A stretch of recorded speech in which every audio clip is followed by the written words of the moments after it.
What's going on here? They call it déjeuner de l'eau. It's the bathers standing in their shorts or their whatever it is, and a floating table, and a waiter serving them for their meal, and they're doing it standing in the shallow end of the swimming pool. What an extraordinary idea, having your food in water. I thought it might have been Photoshop, but no, it looks like a genuine car. When I looked at the back and the provenance, it looks to me as though it's a genuinely being created in somewhere in France. It's a French card. Somewhere in France, they've found a lovely idea to photograph people, almost 8 people having a nice meal in the middle of their swimming pool in the shallow end. What a lovely concept it is, isn't it? So these are items from 2007 when I found some really inventive stuff. This is one of these wonderful stretchy, squidgy things. I wanted to throw this on the wall, but it's so squidgy and so sticky it won't work. It's a pig. Quite a nice little bit. He sticks to my hand all the time. I'll stretch him first and then show him up the camera. So when you push it on the plate and push it as if it's splatted like that, then it will slowly, the back legs is a bit slow. I'm going to have to crawl in a bit. It's still, after all these years, very, very sticky, but I keep it well preserved, keep away from dust and things, which always spoils the fun. And eventually that bit is just about, it's the front paws usually with the bits which take longer to come away. We are. Get his front paws out. And he's just about ready to show now. This is a stretchy pig, a splat pig. It's supposed to splat it on a hard surface. But I found when I tried to do that, it wouldn't leave my hand because it's so sticky. Goodness me, it is. But a bit of fun on the plate when it's actually showing himself as a pig having a rest on his forelegs. So good one.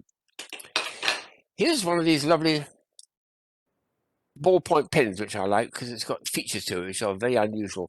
It's a lighting one, so there's batteries inside, and when you push down on the paper, it lights up. So there you go, we are.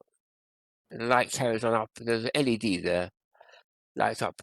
And the figure itself is very bizarre. It's a little chick, is it? Or what is it? I don't know what it is, really.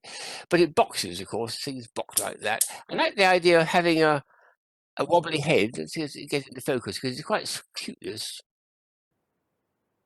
And now I've got to get him to box. If I can push my finger in, there we are.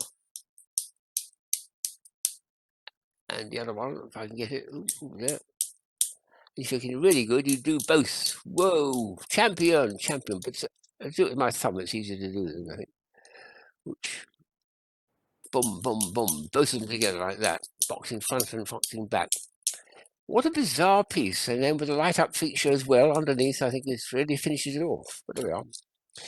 And the last item is the most bizarre thing I've come across for many, many years. It's a Japanese product, which a friend of mine, Will Strybos, discovered in Tokyo. It's dexterity for the tongue, would you believe? These were jellies, which have hardened now, so they're not so soft as they were. Jellies with these three shapes. Put them in the mouth, perfectly edible. But the idea was to use your tongue muscles to put them together, to join those pieces together, or to turn this one into a little knot.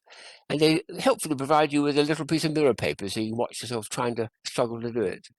Well, it's a few 14 years now, so I'm afraid the pieces of jelly look like this. They've hardened, and they're still probably quite edible actually. It's only jelly after all.